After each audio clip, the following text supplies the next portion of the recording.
Russian Revolution of 1917 divided the world into two ideological camps, capitalist and communist. For the next 70 years, the communists would wage a war of words and images against their capitalist enemies. The goal? To capture the hearts and minds of the Soviet masses with disinformation. To turn them against the enemy, who they said ruthlessly exploited the average citizen. To turn them toward the state, run by peasants and workers, which cared about their welfare and guaranteed them health, education, and a shining future. A minority party with approximately 200,000 members, the Bolsheviks in 1917 assumed the leadership of 160 million people, scattered across the world's largest continuous landmass. They spoke more than 100 languages and were, for the most part, illiterate. Masters of visual propaganda, after seizing power, the Bolsheviks produced tens of thousands of political posters. Striking pictures and stirring slogans communicated party ideology. Lenin proclaimed cinema the most important art for promoting communist ideology. The animated war for the minds of the people began with short political commercials that delivered the state's message in a clear and entertaining manner. Shown in cinemas everywhere, they encouraged people to form collective farms and join the Communist Party. They promoted the state's tailored vision of Soviet history and fanned hatred of the Americans, the British, the Germans, the Japanese, and world capitalism. Throughout the 70 years of the Soviet Union, the propaganda machine referred to Western businessmen and government officials as capitalist sharks, exploiters of the working class, heartless, greedy worshippers of the dollar, arsonists of war, the ideological enemy of the Soviet Union bent on destroying the Great World Revolution. I believe that the reason why these images were so powerful was that the country was structured like a religious cult. We were isolated from the rest of the world. We were taught in specific artificial language, which were studied in school. Lenin's concepts, Lenin's ideas, even Lenin's phrases. We were taught from the kindergarten to the universities and at homes, by television, by books, by newspapers. We talk a little bit different in the kitchen. When we're talking to each other, we just talk calm, slow, and quiet. And this language was normal, like all human beings were talking to each other. But when you are in the official places, at work, at streets, you should be careful and you should learn by heart what to say in every condition, in any situation, to be right in the party line. From 1920, the Communist Party had a department for propaganda. The department controlled and promoted the ideological conditioning of the masses. An omnipresent big brother, the department told the citizenry what to do and what to think, who was good and who was bad, and as importantly, who to blame. And from the department drawing boards came the very first images of capitalists. Animation film collectives sprang up. Fervent supporters of the World Revolution, they enthusiastically helped to spread the message. Interplanetary Revolution, one of the very first animated propaganda films, was made in 1924 by one such group.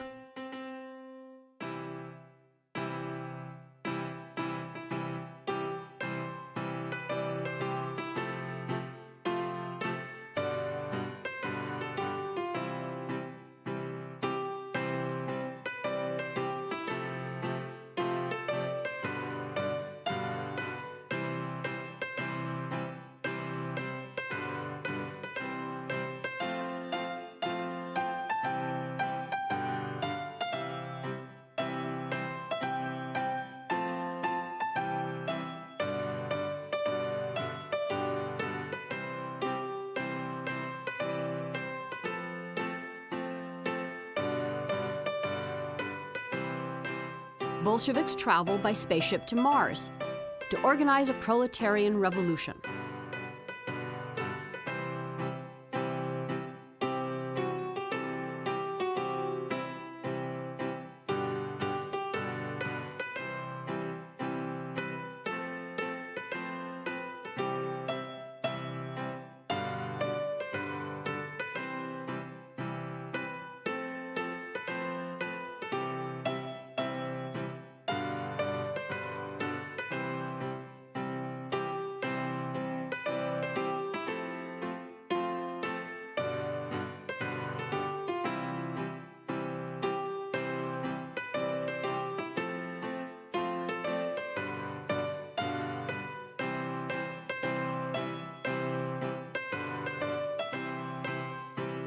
When the capitalists fleeing the Soviet Revolution on Earth reach Mars, they find that the comrades are already there, having a Communist Party Congress.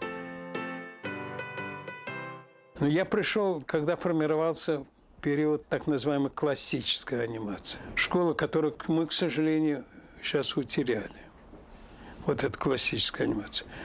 Фильмы делались из бумаги, вырезались из бумаги. То есть делалась картинка, как она есть, и она вырезалась из бумаги. И каждая фаза – это вырезанная из бумаги фигурка. Колоссальный труд вообще. Но это технология, которая позволяла нам воспроизводить, сохранить и воспроизводить высочайшие достижения нашей советской графики, особенно графики книжной. The USSR's first feature-length animated film, China in Flames, was also made by a film collective. Each animator made a different section of the film, which was then edited together into a not very coherent story about the exploitation of the Chinese peasant nation by world capitalism.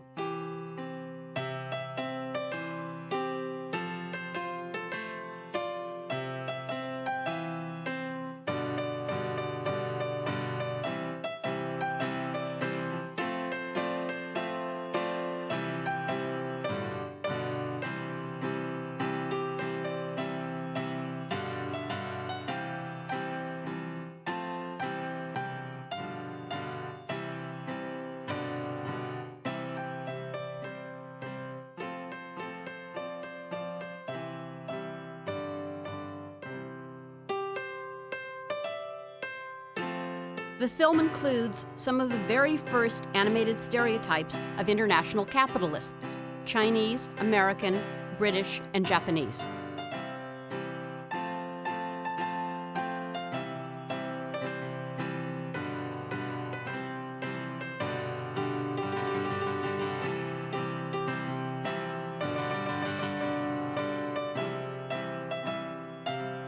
Animation historians believe that China in Flames was the first film to introduce Soviet audiences to a new tenet of Bolshevik ideology, the obligation of the Soviet Communist Party to help the proletariat of other countries struggle against the bourgeoisie.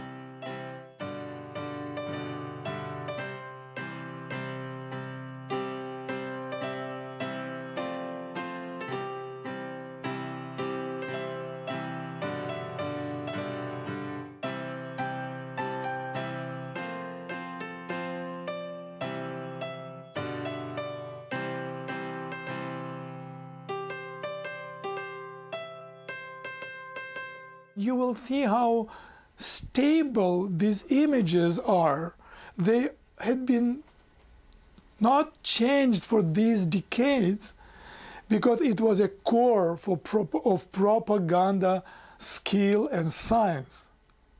It's a scientific process, psychological process to keep people in the frame of these values. And these values were delivered them in the simplest way, black and white. And there was a central committee division. They were watching very carefully every word, every picture, every slogan. I was surprised how stubborn these propaganda specialists were to the last days of Soviet Union. This film, made in 1927, was probably used as part of a campaign to sell government bonds.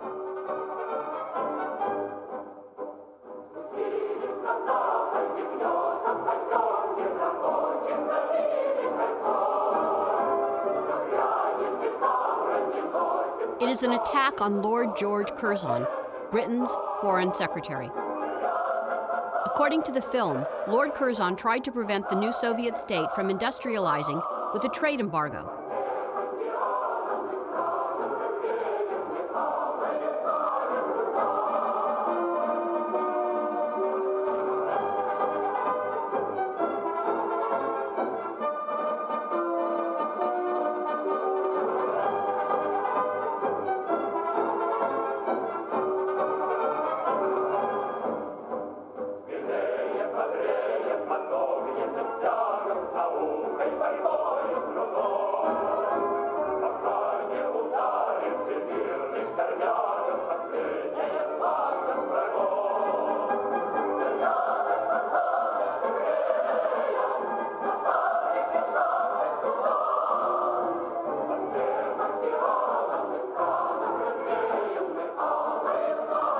Patriotic Soviets are shown enthusiastically buying government bonds in defiance of Britain's policies.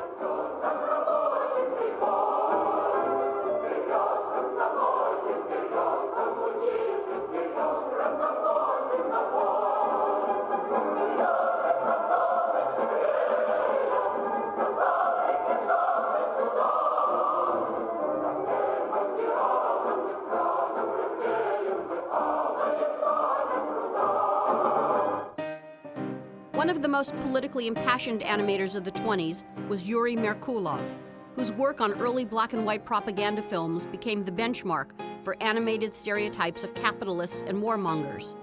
40 years later, during the Cold War, Merkulov was still making animated propaganda films based on the images he created in the 20s.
The Shareholder was made by Soyuz Multfilm in 1963, just after the end of the liberalization period known as the Khrushchev Thaw.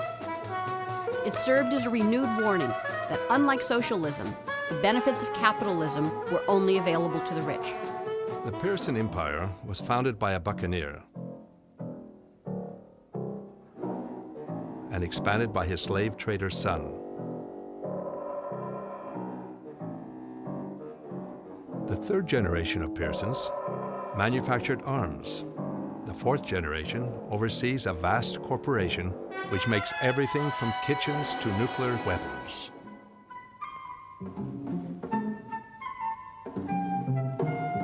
Three generations of the Chase family has worked for the Pearsons. But Michael Chase, unlike his father and grandfather, not only works for the Pearsons, he owns a share of the corporation. He is a genuine Pearson shareholder, a company co-owner and participant in Pearson profits. Michael Chase lives pretty good. He has a car, a home, a full refrigerator, a loving dog. He buys everything on installment, everything on credit.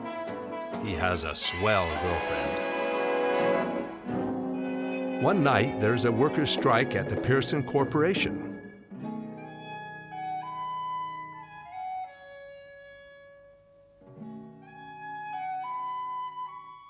Pearson IV decides to replace all 2,000 workers with robots. With no job, how can Michael Chase exist? Everything he has was bought on installment, everything on credit. How can he keep his girl? He searches the country for work.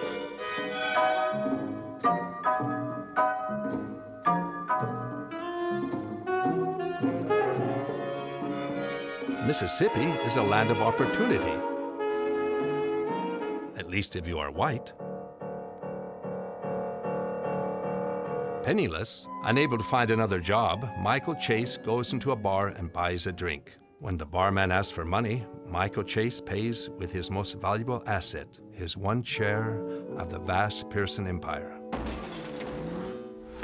I would like to open the doors and windows to this very unusual for Western people world of brainwashing. Animation had been made from the very beginning, from 20s, I believe, as very good vehicle, very good means to deliver all the same images that we saw on slogans, on posters. All these propaganda images were penetrated in the culture from the early years of the Soviet Union and from the childhood of all of us. I'm 60 already, but I remember all these images from my first years. Even before my mother told me something, I remember these flashes on screens and these slogans which I was taught in schools. The proud little ship was made in 1966. 3 Soviet boys built a model of the Aurora, the battleship that fired the first shots of the revolution.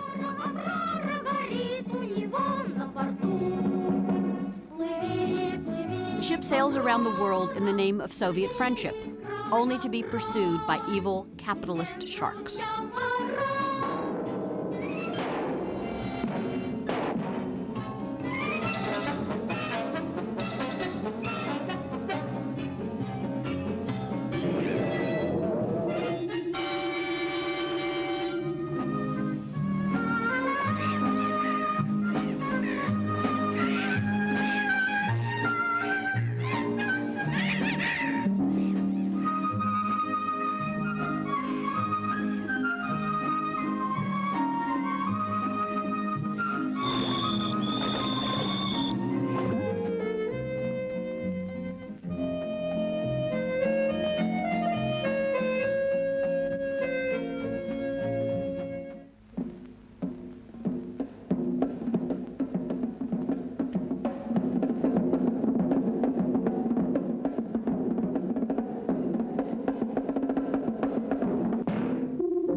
Profit and Lessons was made by Vyacheslav Katonichkin, director of one of Soyuz Mulfilm's most popular series for children. The film reinforces Soviet claims that the West, teamed with mercenary White Russians, was on a permanent crusade against the Bolsheviks. World capitalism is dressed in a flowered shawl, like a gypsy fortune teller.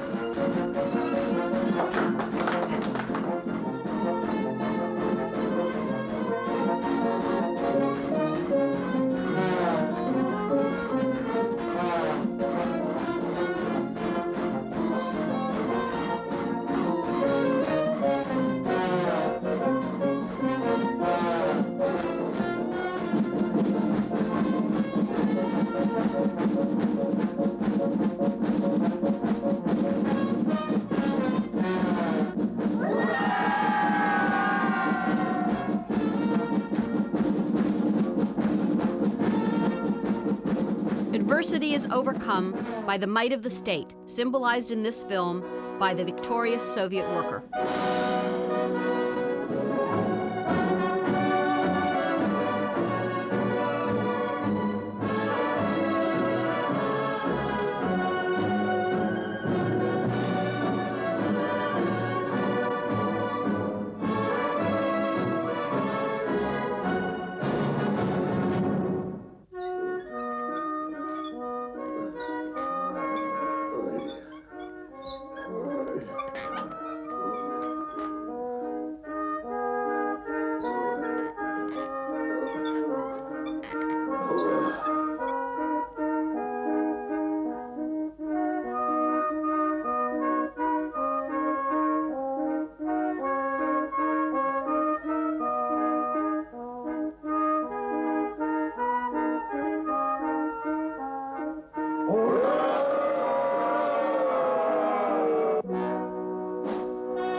провожаю питомцев, сыновей, дочерей.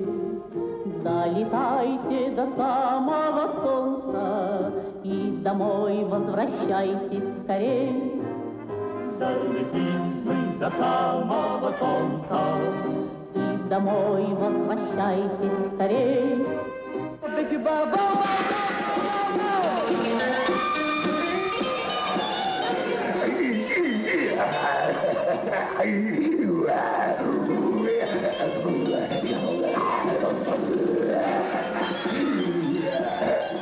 Стоп!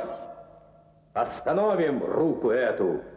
Народ, истории творец, любых врагов страны Советов и их гадалок ждет